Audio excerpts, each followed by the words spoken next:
प्रतिकूलता को आप भजन विरोधी मत मानिए। प्रतिकूलता एक वो वरदान है जो मुझे प्रभु से मिला देता है। सच्ची मानना, सच्ची मानना।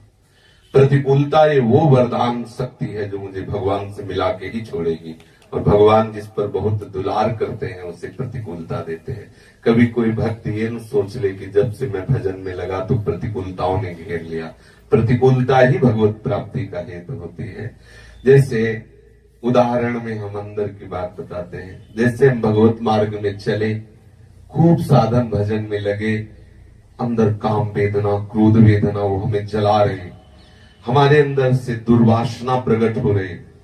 अब हम गंगा किनारे बैठकर विचार कर रहे कि तू क्या है, देख तू क्या है, क्या है तू। मेरे अंदर से रोना आता, हे प्रभु मैं आपकी शरण में हूं, हे प्रभु देखो मैं कितना नीच हूं, हे करुणा में मुझे ये क्या कर रहा है, विकार क्या कर रहा है, मुझे असलियत में शरणागति प्रदान कर रहा। तो वो हमारे लिए विरोधी भाव नहीं। जब जहां जैसा भी परिस्थिति आई, प्रभु वैसी परिस्थिति से मुझे पूर्ण आत्मसमर्पण। अब अंदर की बात कह रहा हूं। संन्यास मार्ग से आए तो एक ठसक थी वैराग्य की, बहुत सुंदर, मतलब भगवत कृपा से जीवन कटा पूर्ण वैराग्य में। तो जब किसी को हम देखते मतलब अच्छा कपड़ा पहने, घड़ी बांधे, कुछ ऐसे संत वेश में, तो अंदर से घृणा की वृत्ति उत्पन्न है, एकदम ऐसा साधु साधु मतलब क्या, ऐसा रहता। जब एक दो बार गुरुदेव भगवान ने डांटा कि ये वृत्ति बहुत घातक वृत्ति, तुम धाम आए हो, सन्यासी नहीं हो, अब तुम प्रियालाल के चरण से हो। पता नहीं कौन सा वैष्णव किस भाव में आप बाहरी दशा को देखकर ऐसा तो महाराज जी हमारे दिमाग में बैठ गया है कि साधु का मतलब जो शरीर संसार का पूर्ण त्यागी, पूर्ण आसक्ति रहे, ऐसा जीवन था। एक कमंडल, एक झोली, इतना मार्किन, इतना एक गंदा चला, जो कमंडल में मधुकरी से मिला उसी से उधर पोषण, दूसरी कोई वस्तु नहीं। तो एक अहम था वैराग्य का, हम जान नहीं पाए, सूक्ष्म अहम रहता है। जब किसी पर दोष दर्शन हो तो अहम से ही होता है। पता नहीं कौन किस कोटि का महात्मा है, कैसे अंदर की बात जानी जाए, पर बाहर से जब हम देखते हैं ना, बढ़िया चिकने कपड़े, बढ़िया सब, बाबा जी मतलब बाबा जी का मतलब क्या, ऐसा अंदर प्रश्न होता और बातचीत। और एक भगवान की कृपा हुई नहीं कि किडनी खराब की सूचना मिली, अब नशा हिरन हो गया कि हे भगवान अब तो शरीर से साधना भी नहीं बनेगी, सब त्याग वैराग्य जितना था हम ना, मिट्टी मिलना प्रारंभ हो गया। आज वो स्थिति आई कि जो प्यारो करे सोई मोह भावे, और सब भगवान ही है। अपने आप वो जो ताला बोले सोफा में बैठना है, किडनी में वजन नहीं पड़ना चाहिए जी बैठना, गाड़ी से चलना जी हाँ, मतलब हर तरह से प्रभु अपने जन को निराभिमानी बना देते हैं। ये बनाने के हथकंडे उनके अलग अलग हैं। अब हमको कोई उपदेश देता तो हम शास्त्रों से उसे काट के बता देते कि नहीं, भगवान भी चाहे तो मुझे डिगा नहीं सकते क्योंकि ऐसा नियम है, ऐसा शास्त्र आज्ञा है। तो ऐसा बना दिया, अपने आप बना दिया कि अब बिल्कुल जैसे और घर में खिलौना नहीं होता, जैसे रखा जाए वैसे रख, ऐसे ही जीवन हो गया। जैसे रखो, जितना चाहो उतने पवाओ, जितना चाहो वैसे बैठ। तो प्रभु जितनी प्रतिकूलता देते हैं, मुझे तो अनुभव हुआ वो सच्चा अपना बनाने के लिए देते हैं। अगर मेरे शरीर में किडनी का रोग ना होता तो शायद ये अहम बना रहता कि मैं एक बहुत तपस्वी हूं, एक मैं बहुत साधक हूं, मैं बहुत त्यागी हूं, ऐसा अहम था, सूक्ष्म रूप से था।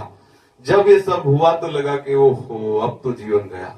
बहुत मतलब अंदर से क्लेश हुआ कि ब्राह्मण के घर में जन्म हुआ, बच्चापन से वैराग्य हुआ, लेकिन वो बात नहीं बनी जो बनना चाहिए। एक बात होती है ना जिसके बाद ये लगता है अब कृत्य भयो में, वो अंदर से तो वृंदावन रस में जुड़े ही थे और ये घटना हो गई। तो जो शरणागति अंदर से हुई, वो शरणागति किसी साधना से नहीं हो सकती, वो केवल इस प्रतिकूलता से हुई। जब कोई पानी देने वाला नहीं, पास में एक रुपया नहीं, और जहां से देखो वहां से निकाल दिए जा रहे, बिल्कुल अनाथ, बिल्कुल अनाश्रित, तब असली शरणागति हृदय से हुई कि हे प्रियाप्रीतम आप ही मेरे, हे स्वामी जी, हे करुणामय। तो मैं बहुत कृतज्ञता का अनुभव करता हूं इस किडनी के रोग को। अगर ये ना होती तो जीवन में मुझे वो शरणागति न मिलती जो मिली है। कहीं ना कहीं अहम बना रहता। आज अहम मिट्टी में मिल गया है, केवल प्रिया प्रिय, हमारे साधन भी प्रिया प्रीतम, हमारे साथी भी प्रिया प्रीतम। इसलिए पहले हम सत्संग में कभी कभी सुनते थे महापुरुषों के मुख से कि असाध्य रूप भगवान की अहेतुकी कृपा। क्या मतलब बावरी बात है। शरीर स्वस्थ है तो हम साधना कर सकते हैं, अस्वस्थ शरीर में क्या भगवान की कृपा। समझ में नहीं आया, लेकिन अब समझ में आया कि असाध्य रूप भगवान की अहेतुकी कृपा। कोई पल ऐसा नहीं जो भूलने दे प्रभु को। हर समय जैसे कोई अंगरक्षक ना खड़ा रहे सावधान, ऐसे उस खड़ा सावधान, एक कभी भी सावधान, एक क्षण प्रिया प्रीतम को नहीं भूल। कितनी कृपा है। तो हम प्रतिकूलताओं को ये न माने कि ये बाधा रूप से आए, सही मानो प्रतिकूलता में जो भगवत स्मरण होता है वो अनुकूलता में नहीं होता। सब मुझे प्यार करे, सब मुझे दुलार करे, शरीर स्वस्थ हो, खूब खान पान की सामग्री, शायद है कि भगवान का स्मरण हो, भूल सकते हैं। लेकिन हर तरह से प्रतिकूलता है। इसीलिए माता कुंती ने भगवान से कहा था कि मुझे पग पग पर विपत्ति दीजिए, क्योंकि जब जब विपत्ति आई तो मैं देखा हूं आप दौड़ते हुए आए हैं, घबराना नहीं। मैं वही देखना चाहती हूँ कि आप मेरी तरफ आ रहे हैं। आज जब विपत्ति टली तो आप मेरी तरफ पीठ करके द्वारिका जा रहे हैं। मुझे नहीं चाहिए ऐसी संपत्ति, नहीं चाहिए ऐसी अनुकूलता जिसमें आपको पीठ करना पड़े। आप हमारे सम्मुख भागते हुए आ रहे हैं, मुझे वो प्रतिकूल, हे गोविंद मुझे पग पग पर प्रतिकूलता दीजिए। प्रतिकूलता हमारे जीवन को कृष्णमय बना देती है। विश्वास करना, जिस दिन तुम्हारा कोई मित्र नहीं होगा, जिस दिन कोई तुमसे बात करने वाला नहीं होगा, जिस दिन कोई तुमसे नहीं पूछेगा कि कैसे हो, उस समय जो आर्त भाव होता है प्रभु के कि प्रभु आपके सिवा मेरा कोई नहीं है, वही वो बात सुनना चाहते हैं। जब तक वो बात हृदय में नहीं आती तब तक असली शरणागति नहीं होती। चाहे आप गजेंद्र से देख लीजिए, चाहे आप द्रौपदी जी से देख लीजिए, या किसी से। प्रभु एक स्थिति ऐसी लाते हैं अपने शरणागत भक्त पर कृपा करके कि सब रिश्तेदार मित्र सब उससे मुंह मोड़ लेते हैं। हर उपाय से वो रहित हो जाता है। तब एक ही उपाय रहता, हा कृष्ण, अब आपके सिवा कोई नहीं। यही सुनना चाहते हैं। इसीलिए वो ऐसी प्रतिकूलता, और जहां कहा हा कृष्ण, बस हरि उसे अपनी गोद में ले लेते। और कितना दुलार करते हम तुम्हें बता नहीं सकते। कि जितने भी भक्तों के चरित्र आप पढ़ के देख लीजिए कि कितना हरि अपने जनों को दुलार करते हैं। और प्रत्येक भक्त के जीवन में बड़ी से बड़ी प्रतिकूलता है, ये भी देख लीजिए। वो प्रतिकूलता हरि प्रेम को जागृत करने वाली होती। कोई भी उपासक कभी ये न सोचे कि हरि शरण में आने पर ये विपत्तियां क्यों घेर लेती हैं। सच्चा भक्त बनाने के लिए, पक्का भक्त बनाने के लिए, जैसे किसी भी कच्ची मटकी में थोड़ा भी जल डालो तो फैल जाएगी, वही जब आवे पे तप जाती है तो 24 घंटे घड़े में भरा रहे जल, एक बूंद भी जल नष्ट नहीं होगा। ऐसे ही हम लोगों का हृदय भी विषयी कच्चा घड़ा है। भगवान करुणा करके विपत्ति रूपी आवे पे तपा के उसे पक्का घड़ा बना देते हैं, जिससे कोई भी संसार का प्राणी उसे डिगा नहीं सकता, उसके प्रेम रस को सोख नहीं सकता। प्रतिपल भगवत अनुराग में मगन रहता है। हम भगवान पर भरोसा करें, उनकी शरणागति पर विश्वास करें। कभी भी ये ना माने कि कोई भी विपत्ति हमें दंड देने के लिए मिली, नहीं, अनुराग प्राप्ति के लिए, भगवत कृपा के लिए मिली। सच्ची माने, हम हृदय की बात कहते हैं। जब पाने को भोजन न हो, रहने को स्थान न हो, कोई पूछने वाला न हो, ये जीवन में हमने देखा है यार, 1-2 दिन नहीं, 10 वर्ष देखा है। तब जो प्रभु से प्यार होता है, उस प्यार को तुम्हें कैसे बताएं। पूरी सृष्टि में कोई मेरे को प्यार से देखने वाला नहीं। पूरी सृष्टि में मलिन वेश, जिधर जाओ उधर गाली, जिधर रोटी मांगो जवान साधु देख के गाली, जिधर देखो हंसी मजाक करते हैं लोग। कोई भी हमसे प्यार से नहीं। जिस आश्रम में रुको वो गाली देता है, कोई सेवा नहीं करता, बंद कमरे में बैठा रहता है, बड़ा भजनानंदी बनता है, बड़ा त्यागी बनता है, समाज के किस काम में आता है। ये गालियां हमने सुनी, यही सुनी। जहां से मार्किन लगा ली, एक कपड़ा ओढ़ लिया, अपने को त्यागी बैरागी समझता है, समाज के किस काम में आता है। इसी को गालियां मिली, यही गालियां मिली और यही गालियां मिली। किस काम में आता है समाज। मांग लिया, पशु की तरह पेट भर लिया, कमरे में पड़ा रहता है, अपने को भजनानंदी समझता है। ऐसे सामने फेस टू फेस वही यहां कई बार आकर के हाथ जोड़ के कहा कि 5 मिनट हमको समय दे दीजिए, वही। और इन लोगों को बताया कि देखो, अगर एकांतिक चित्त से तुम प्रभु से जुड़े तो इसी जीवन में प्रभु ने दिखा दिया। वही अन्य जनों से कहते कि कभी 1 घंटे का समय क्या हमें मिल सकता है क्या उनको, कि कभी 1 घंटे हम बैठकर संभाषण कर सकते। वही जीवन को इस कोटि का हमें प्रभु से कह के प्रार्थना करके बनाना है कि कोई मेरा ना हो, मैं जब देखूं तो केवल मेरे प्रीतम हो, दूसरा कोई ना हो। हे नाथ मुझे ऐसा बना दो कि मेरी दृष्टि में आपके सिवा कोई हो ही ना, कोई ना हो।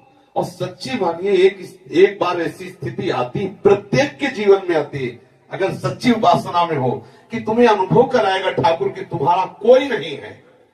जिस दिन ऐसा अनुभव होने लगे, जान लेना ठाकुर बरस रहा है तुम्हारे ऊपर। उसे ये मत मानना कि तुम किसी से प्यार करने की चेष्टा करना, ना ना, बच जाना।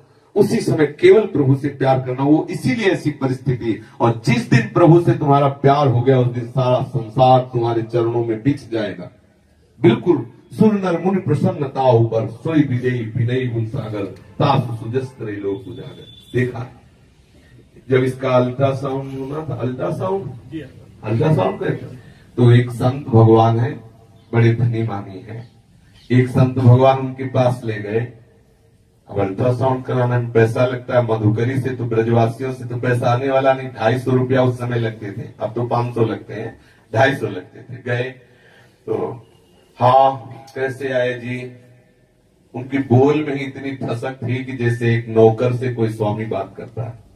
तो जो मित्र संत थे उन्होंने कहा कि बाबा मधुकरी से रहते हैं, इनके उदर में कुछ परेशानी है और शायद किडनी खराब हो रही, तो ये अल्ट्रासाउंड कराना चाहते हैं, आप इनको 250 रुपया दे दो। तो इसका गवाही कौन होगा कि अल्ट्रासाउंड ही कराने के लिए ले रहे हैं, क्योंकि मलिन वेश एक झोला ऐसे टांगे कम बस उतरे हमारा जीव था। तो हमें हंसी आई कि इस वेश पर भी विश्वास में 250 रुपये। तो हमने कहा आपको हम वो दिखाएंगे आके पर्चा जिसमें बनता है कि भाई इन्होंने अल्ट्रासाउंड। बोले वो तो नकली भी बनवाया जा सकता है। उनका प्रणाम में रखे रहो आप, अल्ट्रासाउंड के लिए पैसे जरूरत है। ब्रजवासी ने, बलराम ब्रजवासी, उन्होंने करवाया। तो हमें जीवन की धारा को देखा है कि ठाकुर जी ऐसे ऐसे मोड़ पर खड़ा कर देते जहां दिखाई देता है कि क्या स्थिति, कैसा संसार है। बिल्कुल एकमात्र आश्रय प्रभु का रखना और फिर आप देखना कि आपका जीवन कैसा खिलता है, कैसा खिलता है और कैसा आनंदमय होता है। प्रत्येक भक्त के जीवन में परिस्थिति आती है और उस परिस्थिति में हिले ना, अपने इष्ट के अनन्य रहे तो पूरा विश्व झुकता है, ये भी जान लेना। कैसी कैसी परिस्थिति आती है, पूरा जीवन का अगर इतिहास होता तो रोम रोम खड़े हो जाएंगे कि ऐसी परिस्थितियां। अब जैसे अपने लोग वृंदावन वास है तो क्या परिस्थिति है, हर व्यवस्था, हर आप जानते हो क्या कि साधुता में कैसी कैसी द्वंद्व आते हैं।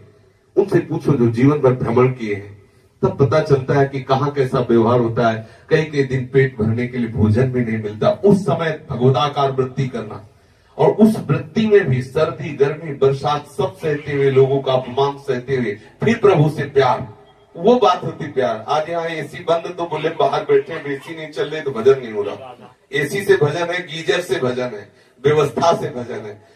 ठीक है चलो जैसे भी है, तो धाम है, आवास से ही भगवत प्राप्ति हो जाती है। और वास्तविक साधुता लाने के लिए प्रतिकूलता अति अनिवार्य है।